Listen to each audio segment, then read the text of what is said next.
Assalamualaikum warahmatullahi wabarakatuh. Kami dari kelompok 3 akan mempresentasikan tentang suku Madura. Karakteristik orang Madura.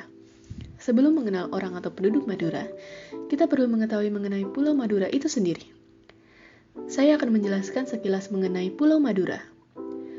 Madura adalah pulau yang terletak di bagian utara Jawa Timur dengan luas 5.250 km persegi. Madura terbagi menjadi 4 kabupaten, yakni Bangkalan, Sampang, Pamekasan, dan Sumeneb.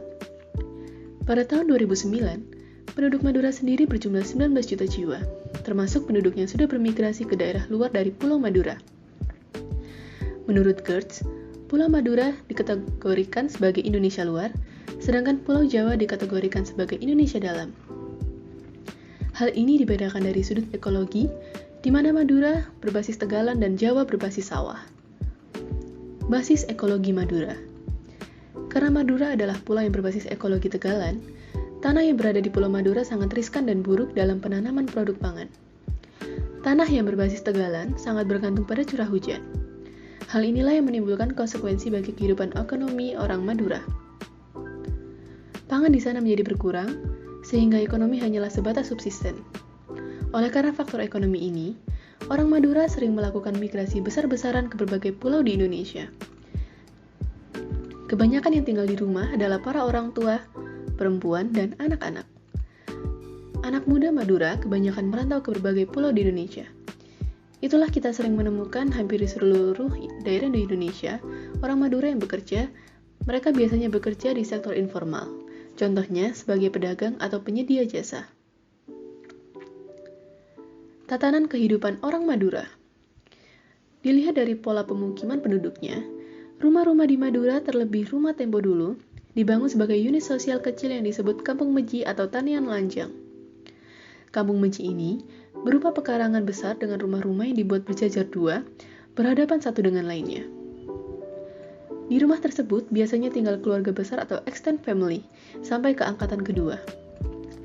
Di Madura, pasangan yang telah menikah diharuskan tinggal di Tanian Lanjang bersama dengan orang tua pihak perempuan dalam satu rumah yang dibangun khusus untuk mereka.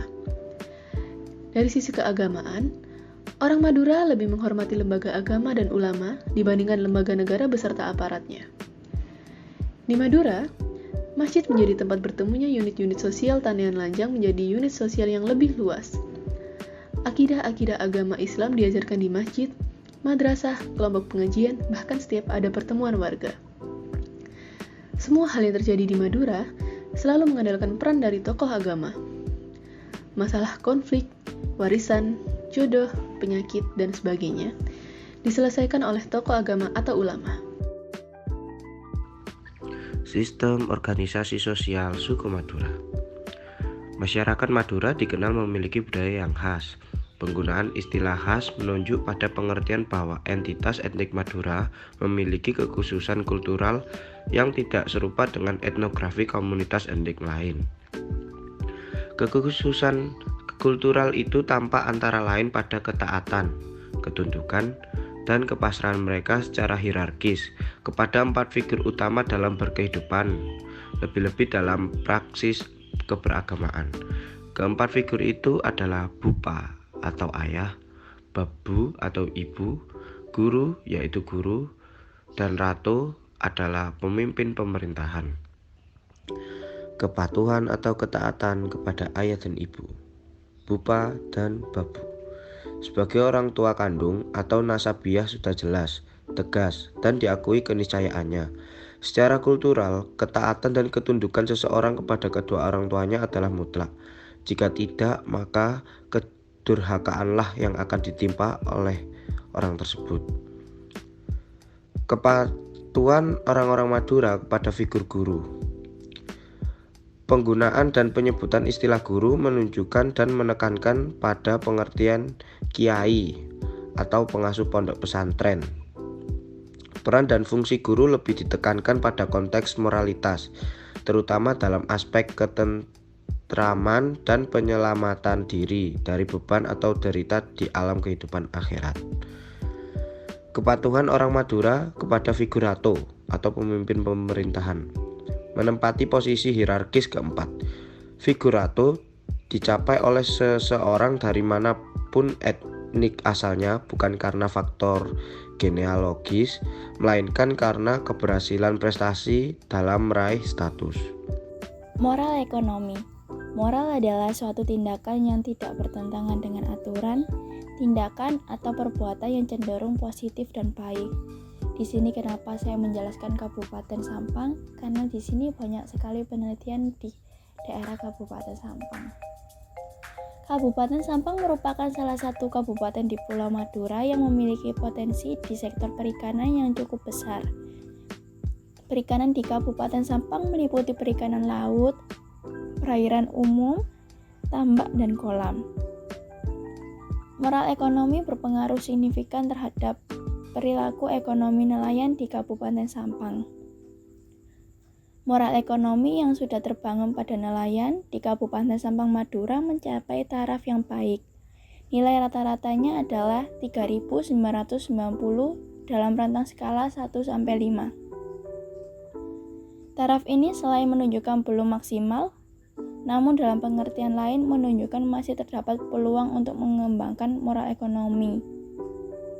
Hal ini dapat dilakukan dengan cara memberikan pembinaan pada nelayan, khususnya nelayan di kabupaten, untuk meningkatkan moral ekonomi nelayan melalui pembinaan nelayan, agar mampu meningkatkan mutu produksi sehingga dapat menghasilkan produk yang inovatif.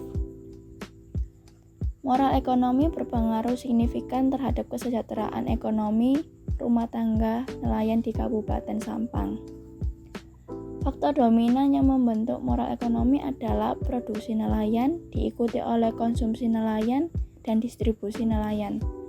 Temuan penelitian ini menginformasikan bahwa faktor-faktor moral ekonomi ini mempunyai kaitan yang positif terhadap kesejahteraan ekonomi rumah tangga nelayan di Kabupaten Sampang ini.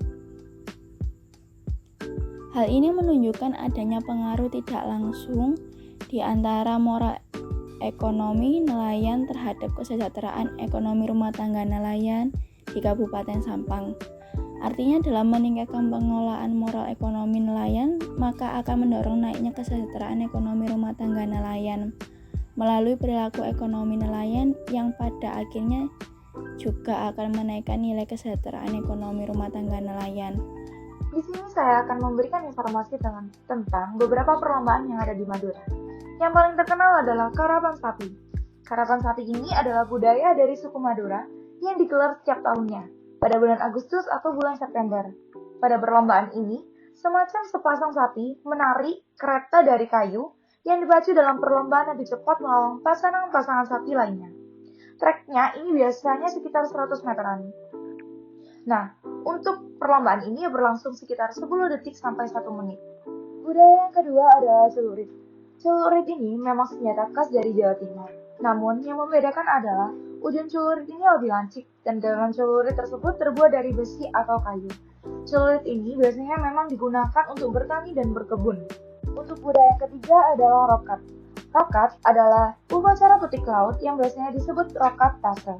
Tradisi ini merupakan ungkapan rasa syukur warga Madura atas karunia dan nikmat yang diberikan oleh Tuhan. Nah, orang Madura ini percaya bahwa tradisi ini juga memberikan keselamatan dan kelancaran rezeki. Biasanya, tradisi rokat ini dimulai dengan acara pembagian istighosah dan tahlil bersama masyarakat yang dipimpin oleh pemuka agama. Setelah itu, masyarakat menghanyutkan sesaji ke laut sebagai ungkapan rasa syukur kepada Tuhan.